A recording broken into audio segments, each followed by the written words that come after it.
Hi, Patrick and Kelsey. Kelsey, I just made you a panelist. Okay, yeah, awesome. Cool. Thanks. And Hey, everybody. Hi.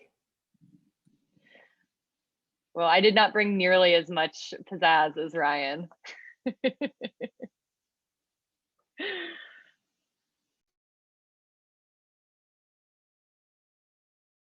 So we're gonna wait a little for people to join us before we get started.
Hi to all the people that joined. We're just gonna wait a few more minutes for other people to join, and then we're gonna get started.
Okay, so we're gonna get started. So welcome everyone to the April Brigade Project Standup.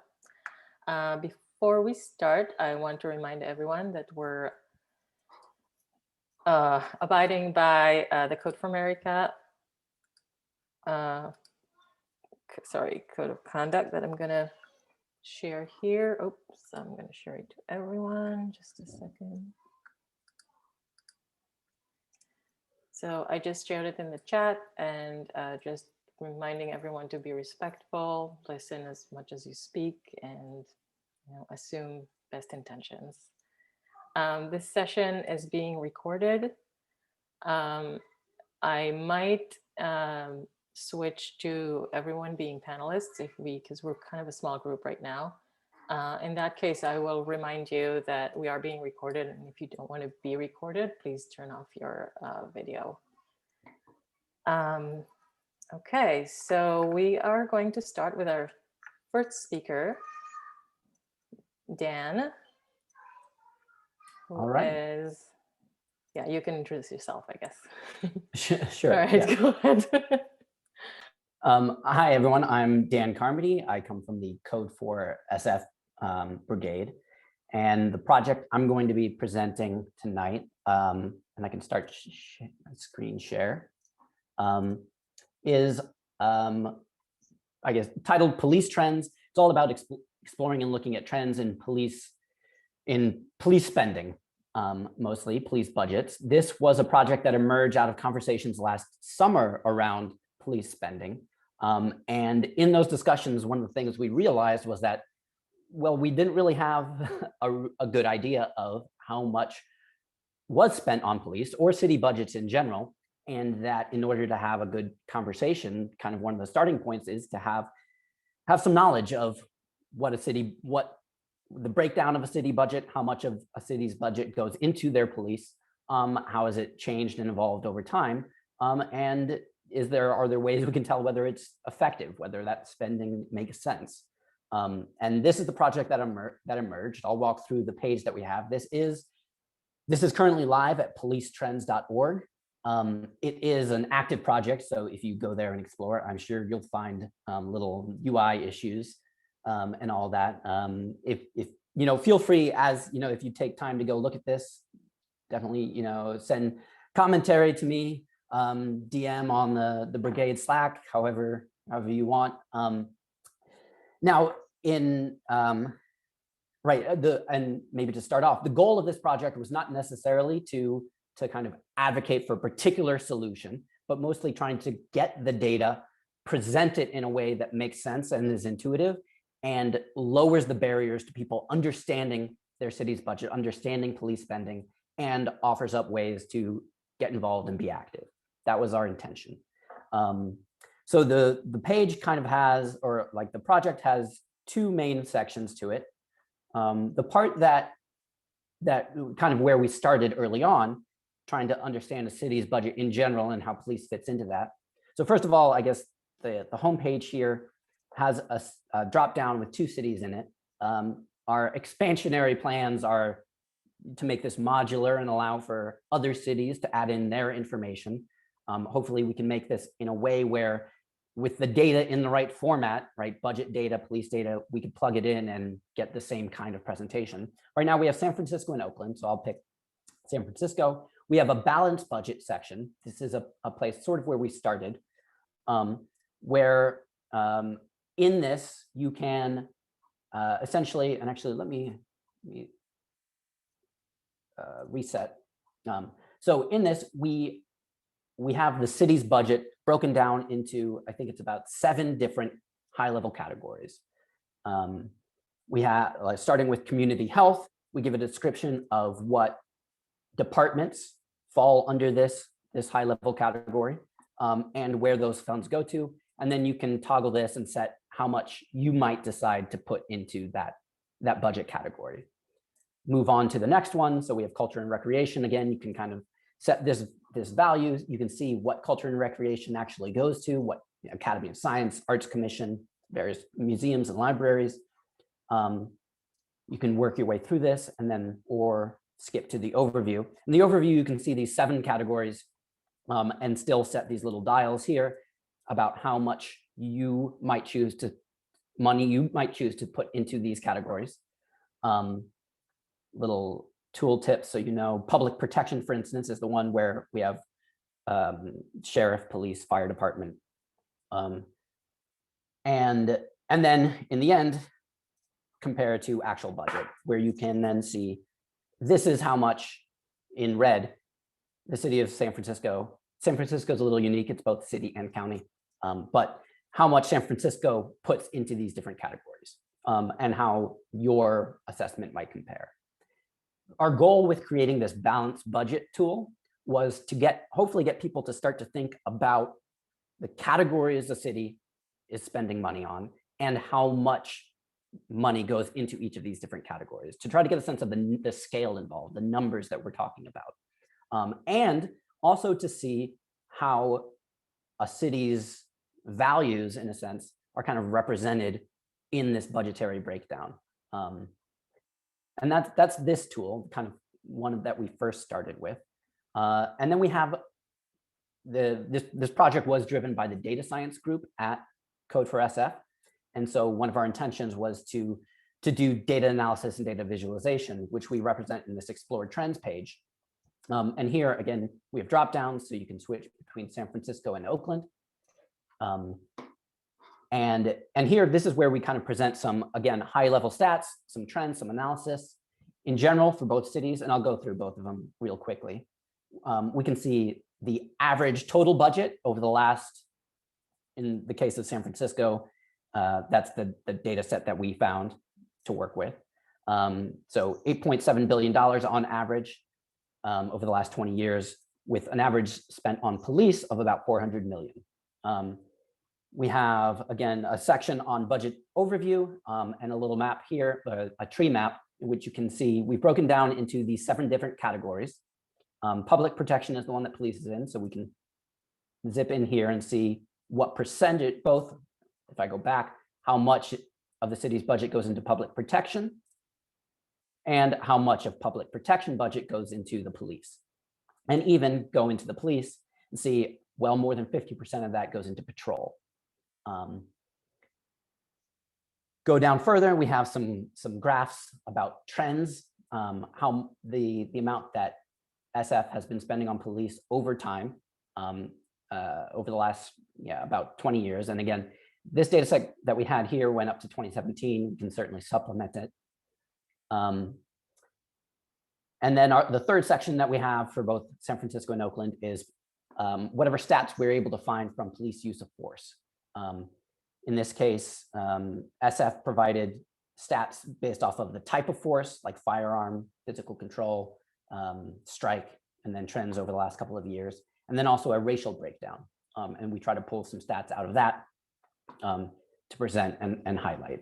And then our a concluding paragraph where we sum up, and essentially both for San Francisco and Oakland. Well, before I get to that, I'll quickly scroll through Oakland.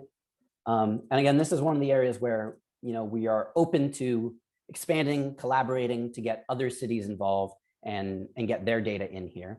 Hopefully, again, making this sort of plug and play. Oakland, we have their annual budget, their annual police spending. I believe, police department would be right here for the total city budget. We have some comparative other departments and highlight some numbers that they're spending on, say, Department of Violence Prevention.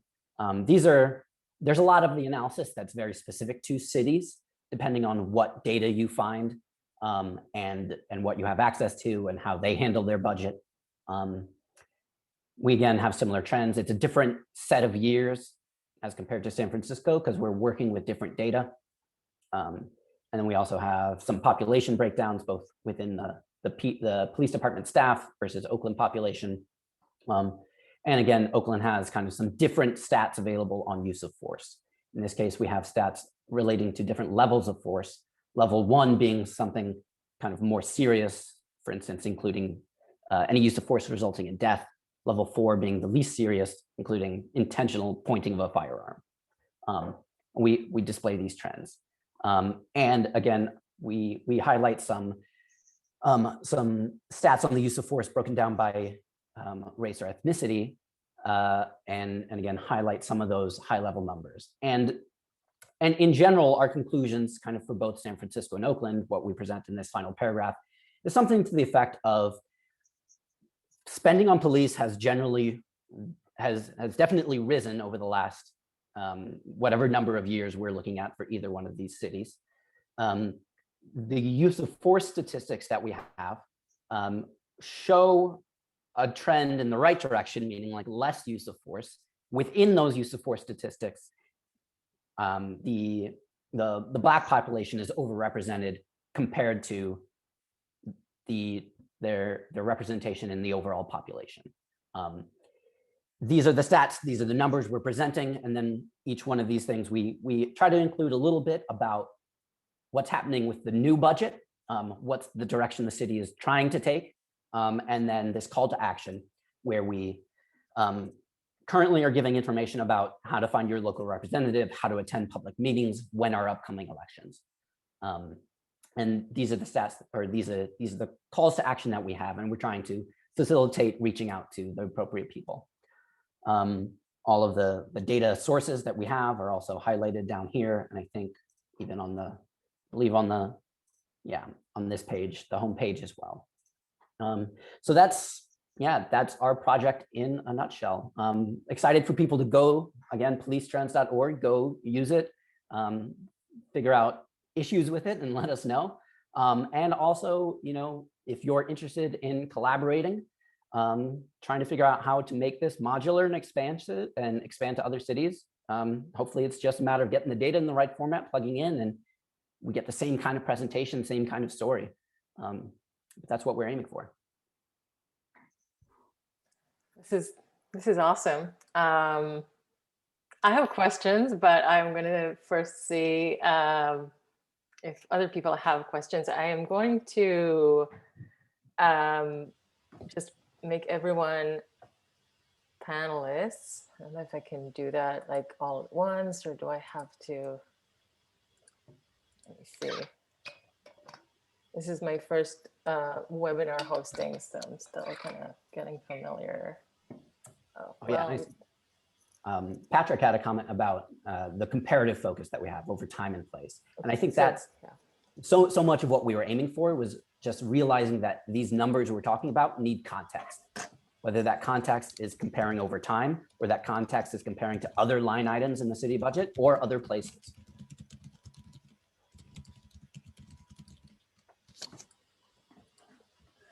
So I'm promoting everyone to become panelists. So I'm just reminding everyone that you are being recorded. So if you prefer to not, then please turn your video off. Now everyone should be able to unmute and ask their question if they would like. I have a question. I don't mind going first. Do you anticipate that police data is fairly similar in most cities? Is there kind of a standard reporting format you think you'll be able to access? I feel like that's kind of, we're all realizing how very little police data exists, and I'm wondering like how uniform the reporting might be. Yeah, excellent. That's a good question. I mean, so much of this depends on what data is available, exactly. Structuring it around budget, in general, you can find budgetary information, whether or not it's easy to get into the right format or not. I mean, generally you can find it. And so the budget trends, the budget breakdown should be doable. One of the things that isn't always possible is how granular can you get? So for instance, like Oakland, here we just have police department. There's nothing within it. If I go to San Francisco and look, well, here we can get within police department, we see patrol, airport police, investigations, crime control, and other bits. That's not always available. The budget trends, these seem to be things we can probably get in a standard way. This is just how much money, what year, and then plug it in. One of the things that I like about the way that we set this up is it's kind of modular, right? We have a budget overview, we have a budget trends. We could envision putting in or dropping different sections. Use of force statistics is a great section to have. This is one in which, you know, even between San Francisco and Oakland, we have different data sets that we're working with. I think this is where like each city probably has to see what data is available there, figure out how they want to tell this little modular piece, and then we create the charts, we create the text and put it in. I think there are projects out there who are working to build kind of cross-city data sets that, you know, regarding especially use of force. And if we plug into some of those projects that are kind of aggregating these data sets across geographical areas, well, then that could be a section that just pulls the same type of data for each place. I guess long way of saying, in short, the budget data is probably the only one that's going to be really standard. The rest of it has to kind of figure out or massage a bit. So there's another question from Jennifer. Have you considered a toggle to put the trends in current dollars correct for inflation? Yeah, that's a good question. I hadn't thought about that. That's certainly an option. I think one thing that we did think about was whether or how we could compare, maybe not the inflation, but like cost of living. San Francisco in particular has, like, over the last 20 years, the cost of living there has, skyrocketed. And so much of this rise in police department spending comes from a rise in police salaries. And those salaries, a question which I don't think we really answered here was, like, to what extent have those salaries just been keeping pace with rises in cost of living? That is an important part of knowing why budgets increase, but I don't think we've tackled it here. Okay, so we'll have more time for more questions later. If anyone has one last quick question that they would like to ask now, please go ahead. And if not, we'll move to the next talk. Okay, so thank you so much, Dan. That was really cool and interesting. I am going to let Will and Elizabeth take the stage now. Hi. Oh. Ooh. All right. Hey, everyone. Hi. So thanks for joining. I'm Will, Brigade Captain, and this is Elizabeth, also from Oakland, Cleveland. And we're going to present on Refund Cleveland. And so how it started was actually Elizabeth and Austin, who couldn't join us tonight, presented at one of our meetings at the end of September. And do you want to, like, give a real quick, like, background of, like, the goal or context of this?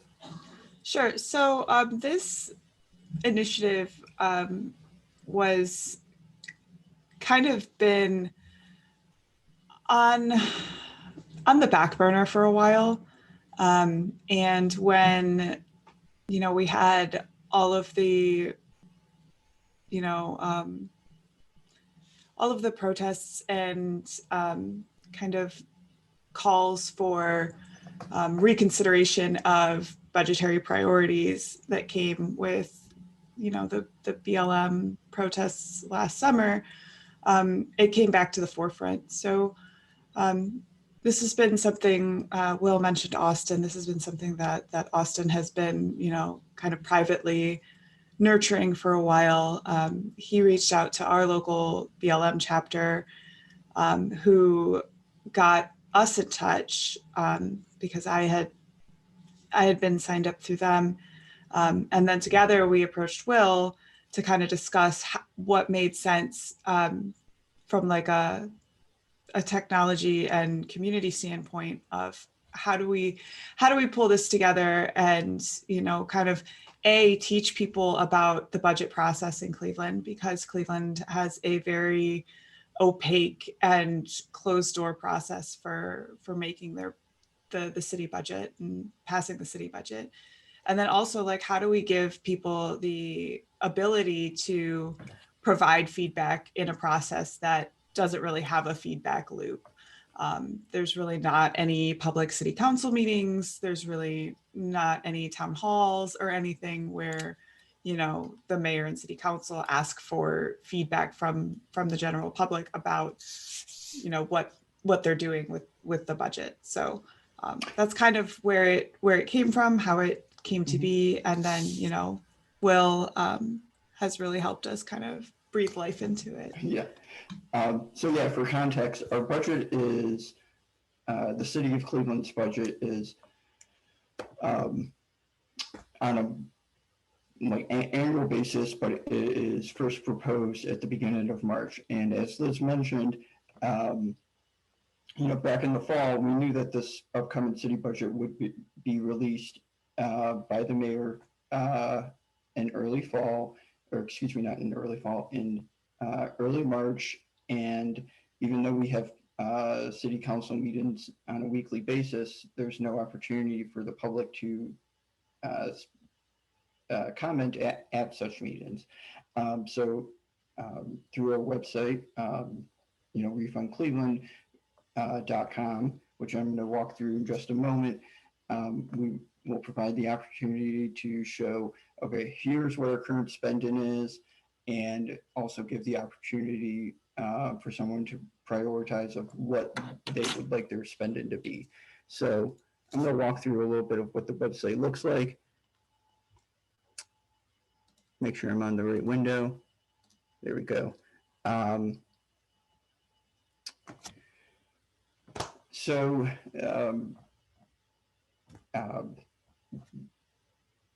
As we built this in the fall, we had taken last year's budget and sort of created different categories. And these categories of, police and corrections, emergency services, infrastructure, and housing, et cetera, were ones that we sort of just like iterated over time for clarity purposes, and sort of calculated from what was available in the budget and sort of not reallocated it, or I guess reallocated it, so to speak, but it was still reflective of like what was actually spent. And if you notice, there were like really popular things like schools and the library. This is just for the general fund. Schools and the libraries, roads, and maybe a couple other things I'm forgetting, are funded a little bit differently in Cleveland and have their own dedicated funds that can only be used on that. As you can see, these are the things that come from the general fund. So then once the budget was released right at the beginning of March, we spent time filling in to make these numbers actually reflect a little bit of, or to reflect the what the mayor had proposed, and then give the opportunity to say, okay, how would you like to allocate all of these funds? And you can see below, that is what the mayor actually has proposes in his budget. This was built here using a combination of Django and these interactions where you can move up and down were done through D3. So here's just like a sample. I still have 18% to go. So, and you can open details that explain a little bit more of what are covered in those areas. And in retrospect, we would have liked to provide like additional context if someone wanted to click and learn all about the particular like Department of Public Safety, or in our case, within the city of Cleveland's budget, there is a part-time boxing and wrestling commissioner, for example.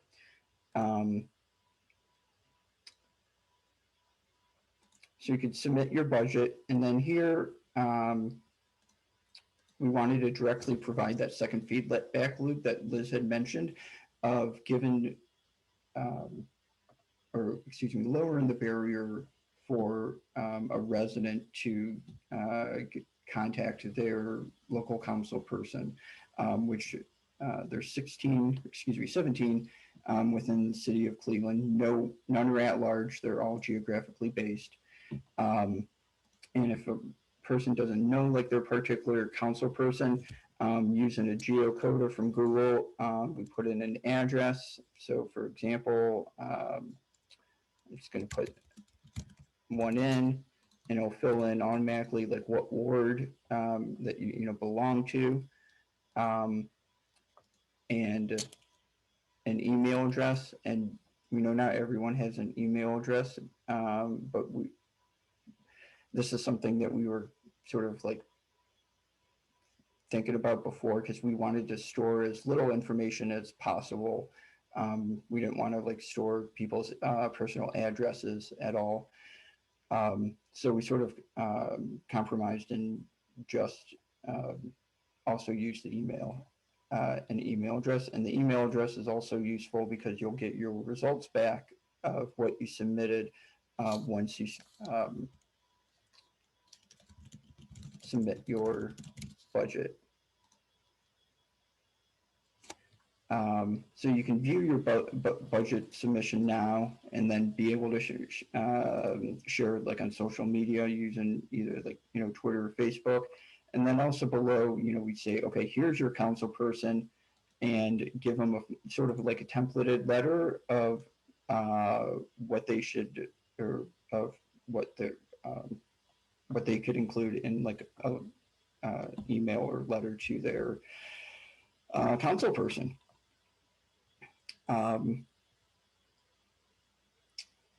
And sort of, and as you can see, that's sort of like a reference with like a unique URL, so you could like share your budget like on Facebook, whatever social media platform. So we submitted, I guess like sort of publicized it probably right when the mayor's public budget was released. So the budget would be passed by city council like 4 weeks later. And probably in retrospect, one of the better things that we probably could have done is probably done much closer outreach to like local activist organizations, sort of like as we built it. Like we had showed it off, I believe, like once or twice. But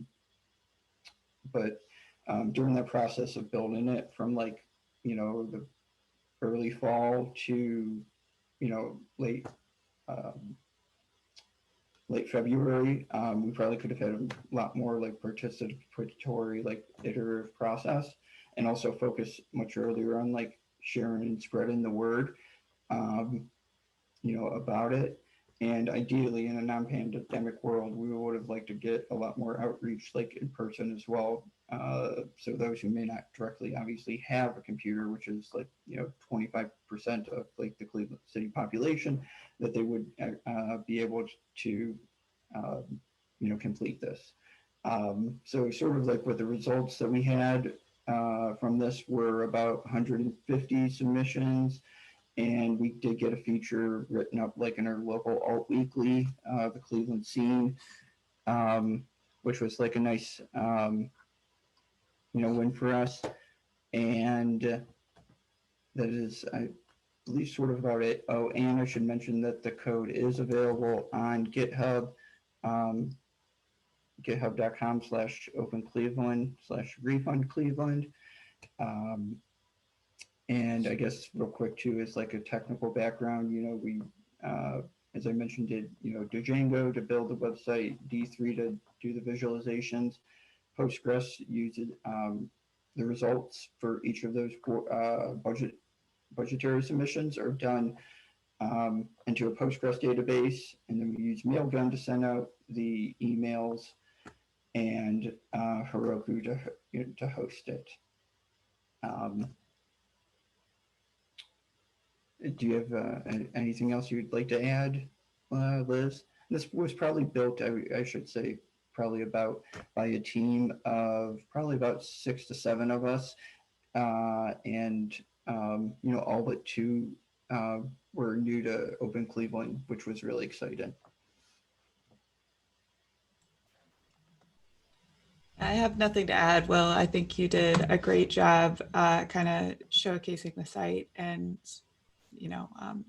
explaining kind of what we were going for and what we achieved. So, and I should also mention too, there weren't any, there were some, definitely takeaways too that we'd like to do, like accessibility improvements, and allow people to view other, like the budget in general of like what other people had submitted. And also, regretfully, we wanted to provide like an email like at the end to the council people that said, hey, 24 people in your ward, Councilman Polensik, had submitted this budget, and this is what they think. And if you want to contact them, here's actually their emails, so let them know what you think. What ended up happening was that the city budget usually passes within a month. They passed it like a week or so early, and I think also on us, we could have emailed them like right in the beginning of when we launched the project to tell them about it, and we didn't do that. But on the whole, I think we're of course proud of that we did it, and we've actually met. I should say but Austin has met with, believe, like a local advocacy group in Detroit, and I believe one other city as well to adopt this. Yep, and also we're planning and working through a way to use the site to also do a form of participatory budgeting with the American Rescue Plan funds that are going to be released soon. So that's also exciting. Mm-hmm. Lots of growth and future plans for this. So we're pretty excited. Yeah. Thank you so much. We have a comment from Dan. The pre-composed email function is great, making it easy to contact representatives. Anyone want to hop in with questions to either Will or Liz?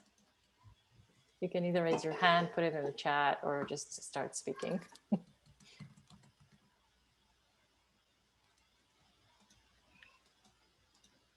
Okay, no questions. I was just I could really relate to how sometimes you're anything to do with outreach and communicating what you're doing. It takes so much work and time, and like what you were talking about, how maybe if we spoke to them more, then it's such a big part of anything you build. It's amazing. So there are going to be more budgets, right? So Mm-hmm. yeah, so Definitely. this is really really exciting. So thank you very much, and if we'll have more time, I think, for questions later. So great. Thanks. Yeah, thank you very much.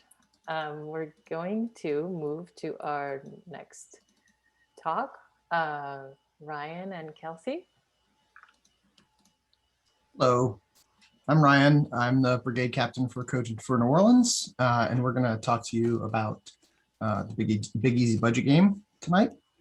And with me, I have Kelsey Foster, who is the real brain behind all of this and the power behind all of this. So I'm going to hand it off to her first to kind of give you a sense of a little bit of a history of the project and the goals of the project and how it works and what impact it's had so far. And then we'll come back to me and I'll give you a little bit of the more technical, what has Code for New Orleans done on this thing. So let me hand it off to Kelsey first. Awesome. Hey, everybody.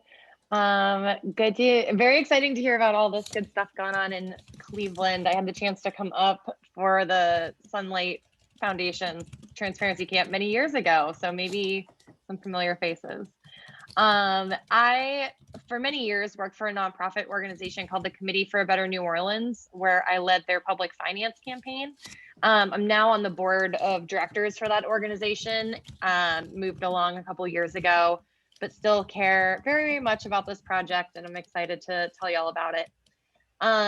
So we started this project in the years after Hurricane Katrina because, as you can imagine, there were kind of millions and billions of dollars in the headlines in the newspapers every day from FEMA, from HUD, of recovery money that was coming into town.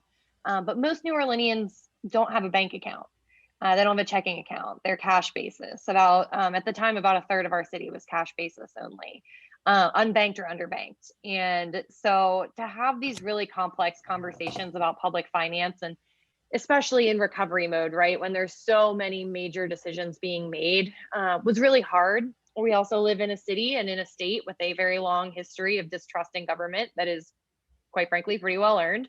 And so we wanted to, as kind of the our nonprofit really focuses on civic engagement, government engagement with government, good government, transparency, and local democracy. So we saw an opportunity to kind of engage people in the recovery process through helping them to understand how all of this was working.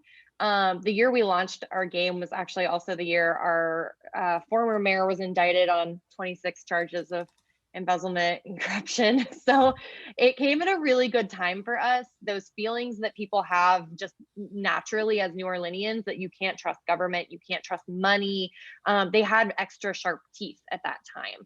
So we were really excited to kind of try to find a way to get people a little bit more hands-on. Our first year, we actually, we're a nonprofit, so we approached this from a very low-tech perspective, and had kind of a community convening where we had people come in and we gave everybody a cup of red beans, and each bean was worth $1 million, and they could go around the room and spend their beans on parks or libraries or police or all of these different things.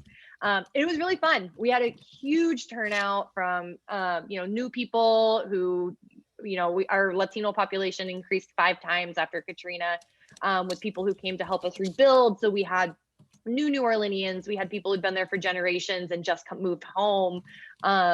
But of course, then we had to count like 600 pounds of red beans plus. It was a nightmare. So analog is great, and it was really, really fun, but we kind of made the jump online the next year. I believe it was in 2006 when we launched, 2016 when we launched. We did work with a private developer here in Southeast Louisiana to build the site. They were really wonderful. We loved them. We were able to get some grant funding through a pitch competition, which was pretty fun too.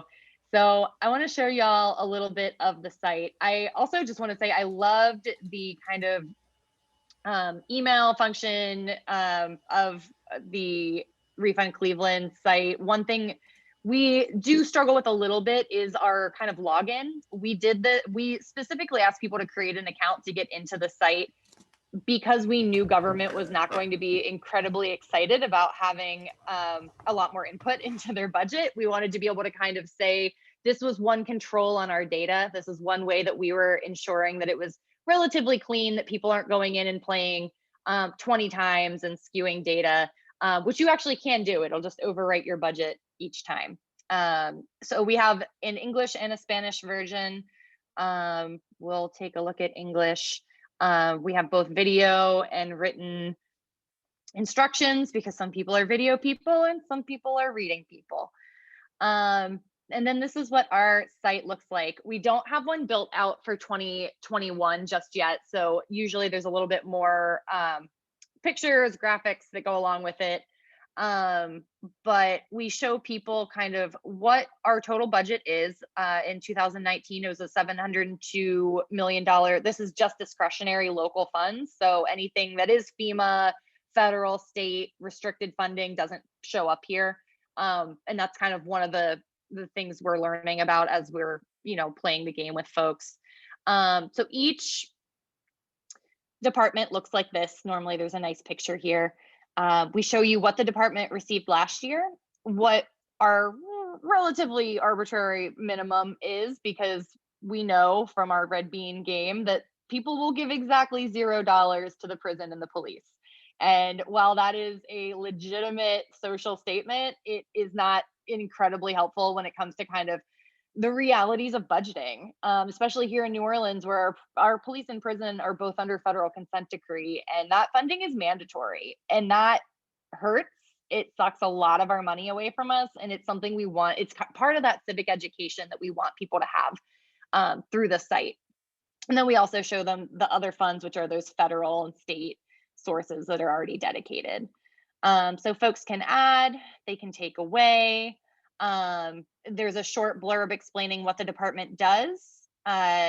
Learn more tells folks a little bit about what might happen if you give more money, what might happen if you take money away. And then some departments also have a quick poll that we ask more qualitative questions that aren't just numbers in a spreadsheet at the end. So as folks go through, they're able to kind of build their budget, tell us what it is that their priorities are, right? Where would you put this money if you were a resident? We take that data and report on it to the mayor and city council. We hope and they like to think they use that to create a more responsive budget. I will say our current city council is really, really engaged and supportive with this. So we're very grateful to kind of be in a good partnership place with that. We do really heavy outreach because we do have a nonprofit that runs this. They have a paid staff. They're really good at engagement. We have partnerships with people like the Council on Aging. When you finish your budget, it kicks you out to a third-party demographic survey, which is great. We're able to kind of get your age, race, zip code, all that good stuff, ask some more qualitative questions. And we keep a close eye on that data throughout the year to see who's playing and who's not playing. Where do we need to hear from more people? Is it seniors? Is it the Spanish-speaking community? Maybe it's people in a certain zip code. So we want to make sure that our data mirrors our people. That's really important to us. And we get pretty close every year. Our average engagement is usually around 500 residents. And we ran from 2016 to 2019 with pretty regular budget games going. And then unfortunately, funding was no longer available and we kind of went quiet for a little bit. And that's probably a good time to turn it over to you, Ryan, to talk about how y'all have been engaged. Yeah, so we started helping out with some of the rollout events and things back in. We started talking about it in 2018, and then we actually helped organize some of the stuff in 2019. And then we were pretty sad to see that it got shuttered for 2020 because of funding. And so my co-lead and I, Mark, and I were trying to figure out how we could go about helping. We talked to Kelsey a number of times about it. And finally, we said, well, look, we'll try to, find donated infrastructure and that kind of stuff and stand this back up for you and get it running at least in a sort of a minimal cost way until we can find other funding to really support running it again. And so that's kind of what we took on. It's been a while and a good bit of work. We did find a donated data center machine that it's running on now. We donated our DNS just to kind of get it up and running. We're hoping to move it over to the Committee for Better New Orleans DNS very soon, as soon as it's ready. There's still 4 or 5 bugs that we need to fix. It's inherited app, so we didn't really have a lot of choice over the tech stack, but it runs on PHP Laravel and sitting on top of MongoDB. And so that's kind of an unfamiliar tech stack for us. And so we kind of had to learn as we were going in getting this up and running. But the good news is it is now running on the server. There are a few more bugs to fix, which I'm working on now. And we're really hoping to have this up and ready for real rollout by May 1st. And so I think, at that point, maybe this is a good time. Also, we have put the code out on GitHub. So if there's something you're interested in looking at, you can definitely look at GitHub /code for NOLA, and then you'll find public budget game there. And I think I'll turn it over to Kelsey again to give a sense of what are the rollout plans for next month and that kind of thing. Yeah, so we we one of the reasons I asked my like data formatting and availability question earlier is because the city of New Orleans budget data, and actually almost, well, we've gotten a lot better, we've come a long way. All of our budget data and all of our finance data is not machine readable. It is literally an 800-page PDF that lives online. And when we started the site, part of the reason we were excited to kind of like, this was like fairly like novel for a lot of people who lived here their entire lives and were really engaged, had never seen our budget, because until post Katrina, the only ways to see the budget was to physically go down to City Hall and they would hand you that 800-page, not PDF, but book. And so we're still, that's kind of one of the policy points we've been really pushing on, is like, look at all the beautiful things we can build when data is functional, because PDFs aren't functional, especially when you have a population who can't read spreadsheets, right? Like, part of the beauty of this site is that we stopped going to neighborhood association meetings and showing them an Excel spreadsheet that they can't read. It's frustrating. It's really frustrating for residents. I think it's, you know, nobody likes to be shown something that they don't understand. The game is something, one thing I really like about this is that you're given a task.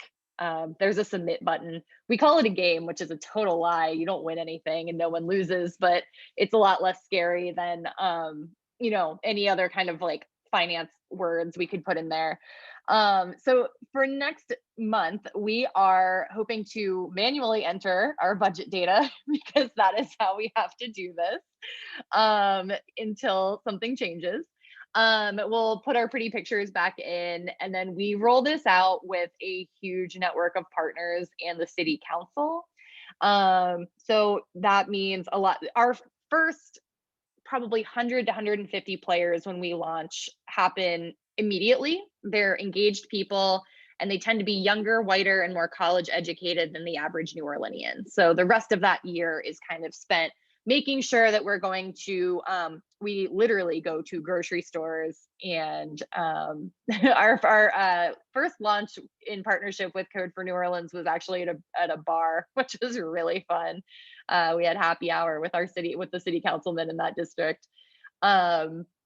We also host budget game, we call them budget game nights or budget game, you know, days at senior centers, libraries, particularly if we can get a council person present. Those are our most successful events, because then they are able to be present while 20, 30 of their constituents are playing this game and asking questions and learning, instead of just yelling at them in front of a microphone at City Hall for 2 minutes about their potholes, which is really the only engagement that they've ever had. We don't have any kind of formal participation structure here. So civic engagement for us is 2 minutes in front of our microphone at City Hall, and that sucks for everyone. So this is a much more conversational way to engage people. I think our council people they leave events really shocked the first couple times at like how conversational and constructive the event tends to be. It's not like somebody yelling about the hotel motel tax of 1989 or some weird, you know, like tinfoil hat situation. So with COVID, obviously our in-person game nights are going to change a little bit. Our hope is, and we're fundraising right now around being able to go pop up in parks. We have some beautiful outdoor space here, and also hiring musicians to come and play. We're a music city, so we're really hoping we can make sure people are drawn to us and have something to do while they're playing. We also partner with schools, classrooms, university, Tulane University, Loyola University, usually macroeconomics classes, poli-sci, stuff like that. And it's a really fun when we're playing. So I would say about 2/3 of our players play with us at an event. A third of them just go find it online and they go and they do their thing. The other 2/3 are somebody we're touching in some sort of an event situation, either in a classroom or a senior center. And those are a really good opportunity to have a conversation about our city. So people play and then we talk about it. What surprised you? What didn't surprise you? How did you spend your money, or how did you not spend your money? And then they ask me all the questions that they've had like brewing for 100 years of life in the city. So we're really excited to get things back up and running. Working with Code for New Orleans has been like this blessing that we just couldn't have even asked for a better partnership. So we're really excited to be getting back on our feet. Yeah, and I'll finish up with, Mark and I still are not great at PHP. So if you are a PHP Laravel expert, we want your help. Let us know.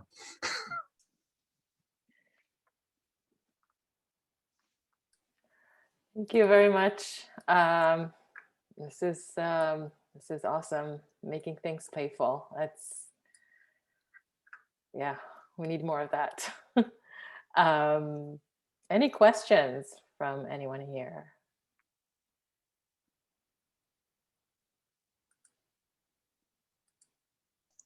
I have a question. Yes. Great presentation, a great job with this product. I'm curious, so after in gathering, kind of having all of these games taking place and kind of gathering all this data, have you been able to, I don't know if you mentioned this already, apologies if you did, but is there like a visual dashboard or report that's able to be generated of what you're seeing, what you're seeing? So there is on it like our internal administrative backend, which is great for us, but it's not public facing. We do reports throughout the year. We do a midterm report in the summer and then an end of year report when the regular city budget is announced. That is very, very graphic because we write a full report, but we also know nobody reads it because it's like 20 some pages long. So we make some really, really nice infographics, and our results are not surprising. People want less reactive public safety and more investment in mental health care. And, we get to have a lot of really tough, interesting talks with people about systems and what is and isn't funded. So I think those are really helpful. That tends to be kind of our marketing, is getting those graphs out, and people see those and want to know more and click and engage.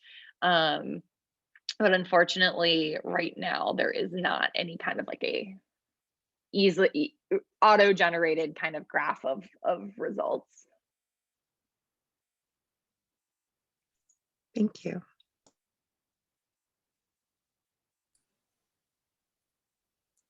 Any other questions? Okay, well, thank you again for both of you. That was awesome. And we are going to move to our last presenter, Veronica. Awesome. Thank you so much. It's been great to watch these presentations.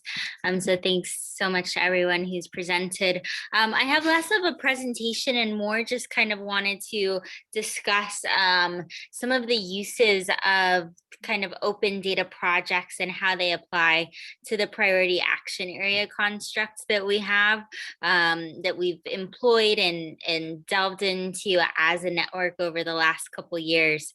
So to give a little bit of context on what priority action areas are, we had gotten a lot of feedback as the network team and National Advisory Council about how do we kind of coalesce our efforts into areas that are areas that folks are excited about and have energy in, and may not necessarily be connecting with each other about the work that they're doing, or there's areas where there may need to be more resources provided, or are there intersections with other organizations or within the Code for America programs teams to work on some of these areas.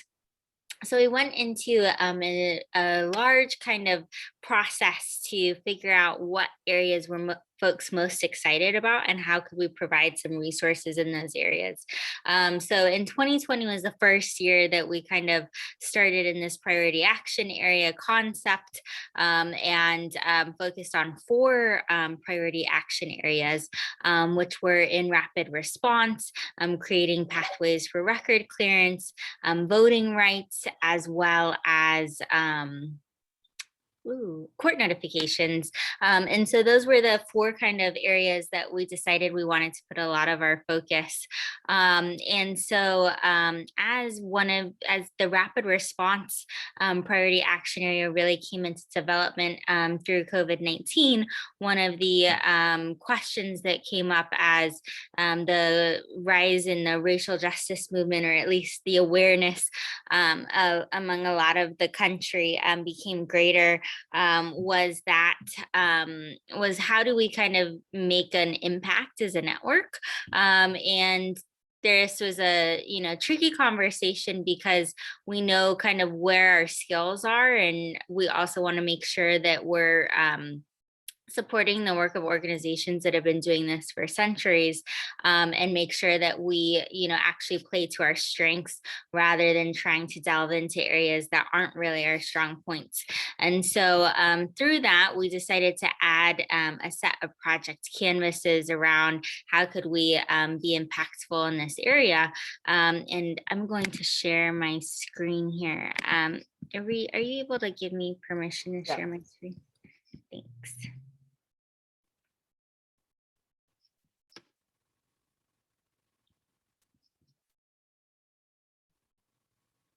You should be good now. Okay, so here were some of the projects that were focused on the what we called local transparency, accountability, and the right fight for racial justice. So we realized that one of our strong points was being able to look at data and transparency, and being able to look into how kind of our local government and systems are working. And some of that had overlap with budget. So what were our budgets looking like in terms of how much money was going towards different services, in particular policing, that obviously has a big effect on the disparities in racial justice, and obviously the tragic events that continue to happen, and the murder of thousands of people across the country. And so Open Budget Oakland was actually a project that became really highly searched in Oakland last summer, so that folks that were working in advocacy organizations could see how the budget was being allocated, and where were there areas of possible overspending to be able to be reallocated towards more effective ways of working with the community to make sure that we weren't overspending in our policing areas. And so through that work, and through a lot of the interest in brigades, and what it was that people were interested in focusing in, when we went back to the table this last year to talk about what new priority action area do we want to add in 2021, one of the areas that came up was policing, and how we could make an effect in the area of policing. So we went through an entire process again to talk about what area we wanted to add to our priority action areas in 2021. And policing ended up being the area that was chosen. We did a bunch of surveying of folks within the network, of asking folks what were they interested in, and then people voted on what they were interested in. And then from there, the National Advisory Council took some of the most voted upon suggestions by brigade leaders and by brigade members, and were able to use that information to choose the 2021 priority action area. And so with the presentations tonight, we've seen a lot of how are we looking at our budgets, and then how can we help community organizations use the information that we're able to help uncover, and how do we help reimagine what our budget system looks like. And so that fits into some of the work that we can possibly really lift up an engagement as a network in 2021 through the Policing Priority action area. So some of the other ways that we can contribute in a network in this area are auditing our local police budgets to help community groups identify areas of overspending, which is a topic that kind of came up tonight when we were when the presentations were talking about what people were doing when they reimagined what a local budget looked like, and then making local budget processes and documents more accessible and available to the public, helping local advocates strengthen their call for distributing funds to areas such as social services, education, community enrichment programs, etc. Working with local governments to help implement accountability measures. So a lot of times when there are standards set in place that are called for by frontline community organizations, and those changes and policies get enacted, local departments need help being able to update their technology and systems to be able to actually abide by the new measures. And so how do we possibly look to help departments and folks do that, and then help with efforts to decriminalize, decarcerate, and reinvest in our communities. And thinking about this a little bit more broadly, so what are kind of the different areas that intersect or influence or are a big part of what our policing system links to? So that's looking at fines and fees, or possibly our 911 system, and how can we affect change in those areas as well.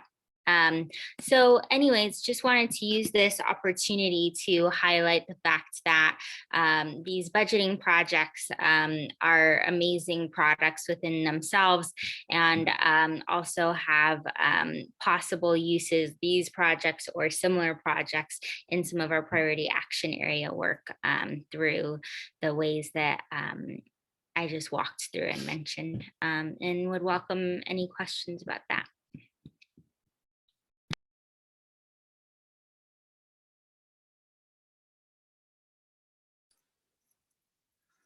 Questions? Anyone? I think this is really far out there, Veronica.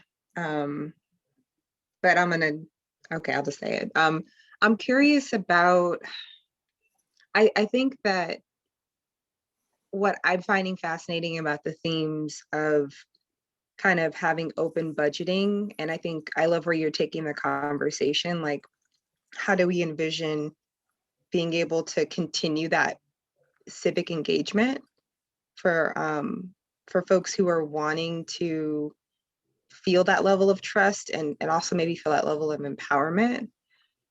And this might be like very far into the future, but I do know that there's conversations around within this administration and among other kind of like government-centered tech folks around how we can start introducing more blockchain into these kind of various aspects of kind of decentralizing information and being able to see exactly where things are and where they're going next, potentially. And I'm curious if that has ever been something that has been in the whispers or on a weird parking lot somewhere when you're talking to people, or like on some sort of like maybe in the background or a conversation. But that may be kind of far out there, but I know that's something that in my research I'm seeing that more governments are interested in blockchain technology as it's being adopted by a lot of companies, and their ability to kind of showcase where things are.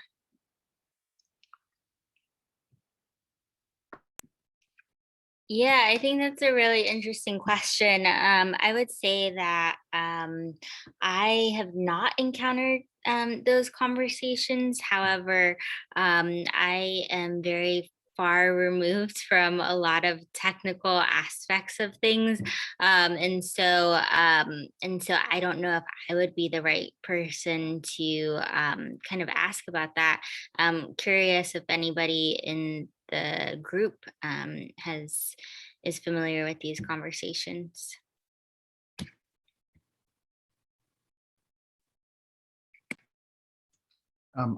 I've had a few conversations with some folks at our city hall about blockchain, and usually they're somewhat confusing conversations. I think maybe blockchain is not generally understood enough as a technology by a lot of folks in the government space, and particularly at the local government setting. And I think,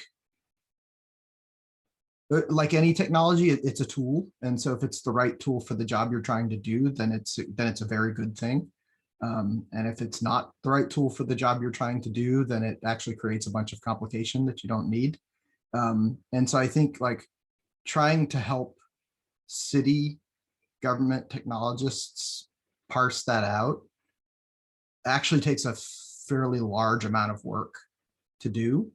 And that's maybe why it's not moving as fast as it could. Yeah, I mean, I think there's definitely promise for that technology for certain things. I haven't seen it move quickly, at least in our local government. And I think those are kind of the reasons. Thank you. And Will's audio is having issues, and he just wanted to echo those concerns by Ryan. Felicia, did you have your hand raised earlier? Did you have a question? No, not anymore. I'm okay, thanks. Oh, okay, thank you. Yeah, I mean, I had, thanks Veronica for presenting and laying that all out. I think certainly kind of touching on some of the things other people have mentioned, so much of, so much is opened up by having the data, and certainly like the Police Trends project, for San Francisco and Oakland has definitely been empowered by having these open data portals from both of those cities. And there's, there's a big difference between a city publishing data in a PDF versus in a CSV file or spreadsheet. And maybe, and again, like for policing projects, there's so much power that comes from this context of comparing either across time or across cities. It's police takes up this percentage in this city, this percentage in this city. And so I think maybe one of the approaches could be to kind of like try to construct some sort of like data standard for certain kinds of reporting, for certain kinds of, I mean, I am still very new to budgetary processes, budgetary information, but essentially if there's a data standard that you can construct that would then allow you go to a city and say, hey, can we get the data in this format with these fields, these columns, that kind of thing. And then with that, if cities, if you get the same kind of data in the same kind of format, then you can kind of plug and play in various tools. Like you don't have to rebuild the same thing across many different cities. Yeah, I love that. Yeah, go ahead, Veronica. No, I just love that angle. And I think this is why it's so great to have these conversations as we kind of, start thinking about what are the areas that we can have impact in a space. And I think that's kind of exactly where we can think about of how do we, with our particular knowledge set and skills, make an impact in the space of like, we know as technologists, what is needed for us to be able to actually even assess the data like in a very usable level. And so making those kind of data standards, and that intersects with some of our work around like what is it that we are asking of local government to be able to have as standards for whether it's data or technology. Within Code for America, there's the idea of delivery driven government. Some of you may be familiar with or remember from past summits or other workshops. And so kind of what is it that we are expecting in the 21st century to be able to, have even basic conversations around how is it that we're allocating our resources. So I also like the fact that with our priority action areas, one of the things we think about as well is like, how can we make an impact just using our voices? We have so much power in our numbers. And so being able to advocate for something pretty clear cut is also useful. So thanks for bringing that up. So we have 4 minutes left, and I wanted to see if anyone had questions that they wanted to ask any of the panelists from the talk before, or just comments or anything else that you wanted to add before we wrap up. So I'm just going to speak to Will's comments in the chat. There's an initiative in Ohio to share budget data consistently, but the issue, as it's recalled, is getting municipalities to adopt it because they don't see the value of changing their processes. Yeah, it's a big one. Yeah, and I think I'll echo that for New Orleans. Like, we've had similar conversations with New Orleans folks, and frankly, the budget system they're using to track this data is so old and archaic that like making any changes to it is kind of a difficult proposition for anyone. And so it produces the PDFs, and the PDFs are what we get. I wonder if the approach then is to try to create, like, I don't know all of the pain points of city governments, but if there's a tool that could then, like, you have to have your data in a certain way, but when you enter that, you get all of these, like, here's a good dashboard visualization, you know, connecting to certain resources or funding. Like, I'm not sure what that looks like, but the prerequisite is to have it in a certain format. So we just in New Orleans, we just onboarded over the last 2 years an ERP system, an enterprise reporting system, because we literally were using like Excel to run our city, which is great, but you know, it wasn't working, right? Like, departments weren't able to talk to each other, people didn't have access. It was a nightmare. So part of our policy push that we've been making is one, to try to find some sort of a standardized format to adopt, but two, for comparison purposes to other cities. But two, you have this software now. Maybe you had that excuse for the last 300 years, but you don't have it anymore. Like, you are using a system now that should be able to do this. We also use Socrata for other things. So we have relationships with major civ tech companies. We're just not doing the outward facing stuff.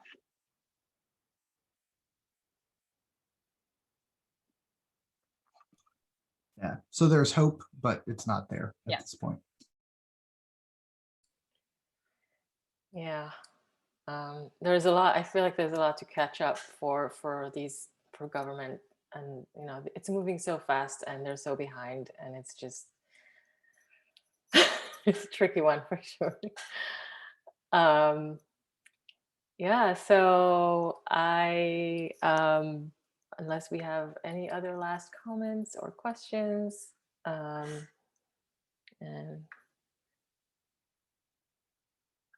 yeah, so just everyone's excited about this discussion. I agree, and if people do want to continue discussing, you're welcome to, but we are at time, so anyone that does need to drop off can. Yeah, this is very interesting. Yes, thank you, Ryan. Thanks all of the panelists for sharing with us all this great information and projects. Yep, and I just wanted to make a plug.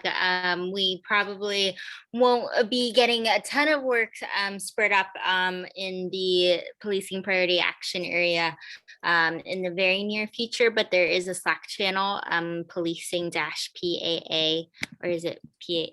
Yeah, policing-PAA, where you can continue these conversations if you're interested. Thank you. Yeah. All right. Well, thank you, everyone, and have a good night.